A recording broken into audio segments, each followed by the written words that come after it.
What is the collective name for a group of Ewoks? Hey all, I'm Rachel, this is Missy, and we're Miss Daisy Sewing. And today we're going to talk Star Wars. So we have a Comic-Con type thing next weekend, and the groups decided to do Star Wars, which would be great fun. We've done some Star Wars events in the past, don't you leaving me? We did a Star Wars Day at Duncarron last year, and despite my beautifully crafted Hera outfit, Missy completely stole the show as an Ewok. And my husband's outfit was a very much last minute Amazon purchase. So this time round, he wants to have something nice that doesn't feel like one of those 90s that we used to have back in the 90s that were actually incredibly flammable.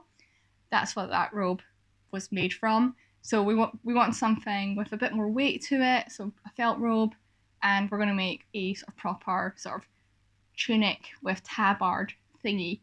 The plan is for sort of Ewan McGregor, Obi-Wan from Revenge of the Sith. That's kind of the look, the vibe he's going for. So there's a few bits in the post, like the belt and things. I'm not going to make that. So we're just going to focus on the cloak and the tunic / tabard thing. So yeah, buckle in. Get started on this. I used the original Jedi robe as my template for the new one, and with the felt, so everything's all neat and smoothly laid down, and I'm just pinning everything to death really. As I mark out the edges of the pieces with chalk, I'm adding in quite a big seam allowance here. After that, I'm just cutting everything on the fold so that everything's symmetrical. Full disclosure, whilst you can see that I did manage to get the hood pieces matching the original robe, I had to give up with the sleeves, and in the end just got as large rectangles as I could physically manage. So I've got as close as I can. They are a bit short, but what I'm going to do is use a bunch of this, because I've got loads of long strips, and make like a cuff, and that'll add a little bit more line, because they're only short by sort of like maybe that much, so I'll be able to get that easily, put on a cuff, and then that'll give us a nice edge as well. So yeah, everything's cut. I don't have a whole lot left. I'm going to do a cuff as well, probably on the hood, see how far I can get this to go. But yeah, that there is going to be a Jedi robe. Then on to sewing. The construction was fairly basic, just shoulders getting attached, then adding in the sleeve and doing the side seams, so this wasn't very arduous at all. So this is me sewing on the cuff that I was talking about. I've already turned it into one great big loop and folded it in half, and then I'm just attaching it to the edge, keeping all of those edge seams together.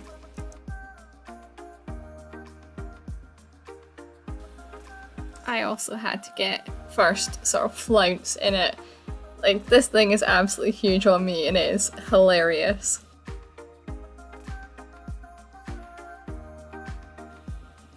And then on to the hand sewing, my favourite part of every project. So I've felled down the hem, really pleased with it on this side, and on the cuffs I've felled down again, sort of where all these raw edges are, and that just makes everything sit nice and neat on the inside.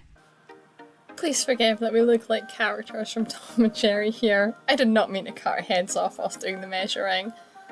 For the tunic pattern, I used one I found on the Internet Archive, and its assembly is really much like a kimono, but first of all I needed to get Matt's measurements.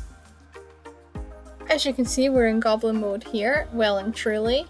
I'm just using the meter stick here to sort of try and measure out the different pieces. They're broadly just rectangles, except for that diagonal cut to make the front. So that's all the bits for the tunic and the tabard cut.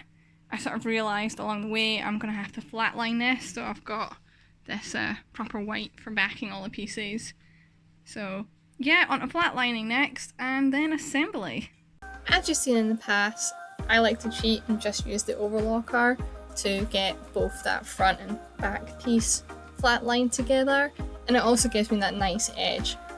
Again, I wasn't sure about time on this piece, so I wanted as quick, neat and inside as possible in case I didn't have time to do anything fancy. That's me got the flat lining done, which is the overlocking. It's absolutely massive, but I mean, I suppose it is meant to look oversized, but that's the basic assembly. So yeah, I'm just going to quickly get the front and back together, and those sleeves, and then the sides. And then onto the weird tabard and belt thingy. Assembly for this really couldn't have been easier. It was literally just front and back at the shoulder seams. For the sleeve, I just folded it in half and matched that to the shoulder seam, and then just along the bottom of the sleeve and down the sides, nice and easy.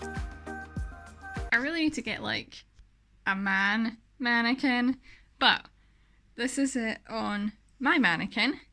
So we've got the robe, which is just that bit there, and then we'll have the two weird tabard things.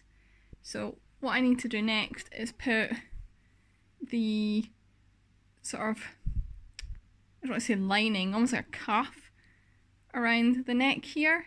Yeah, similar to how I did the hem on the hood and the sleeves on the main robe, which is over there. And then I need to get my husband back in and measure how wide these want to be on him. He's obviously much broader than me, so probably will need that sort of width, whereas that would totally dwarf me. And then it's putting the sash and the belt in the middle there. So yeah, starting to feel like we're coming there. I just, for the cuffs, did a quick little hem, because they'll mostly be hidden by the robe. But yeah, good solid pause point, and time to get this one for a walk. She's been sunbathing the entire day and is absolutely goosed from such hard work. Aren't you, sweetie? Goosed. For the tabards, I just folded them in half and basically turned them into a giant tube, which was nice and easy in the end. Ideally, I'd have overlocked the edge of the collar. You can see it's just all rough edges. I can't be bothered digging out the overlocker again, so what I've done is set a very short stitch and a zigzag, and then if I just sort of stick to that middle bit, it'll focus.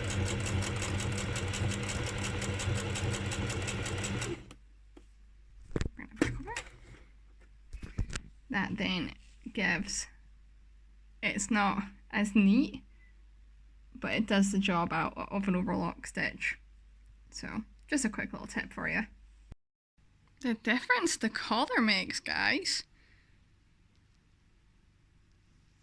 So plan is going to be to stitch down, similar to again what I did on the Jedi robe, that collar edge, and then it's going to be getting the lengths fixed. This is too long, but that was deliberate so that my husband could try it on and we could actually fit it properly. So it does need a bit of a press, especially the tabard. But yeah, it's really coming together. I'm looking quite happy with it. You'll never believe it. More hand sewing. This time we're felling down that collar edge like I mentioned. Onto the finishing touches. For the belt, that means putting on some Velcro just to make it nice and easy to get on and off. And for the tabard, I'm just hand tacking on a couple of little stitches to stop them slipping off during the day. As you can see, he was really pleased with this. We got everything ready in perfectly good time for the con, and yeah, it just turned out great. There's a couple of little things we'll fix for next time. The tabards kept popping out at the back and things like that, but for a first run, we're really happy with how this came out. As it was Star Wars themed, I had to take my hair out for another run. We had an amazing time at the con, and even made some new friends, which is great fun. We also got loads of attention over the outfits, which, when you spend so much time making something, is always really flattering to have happen.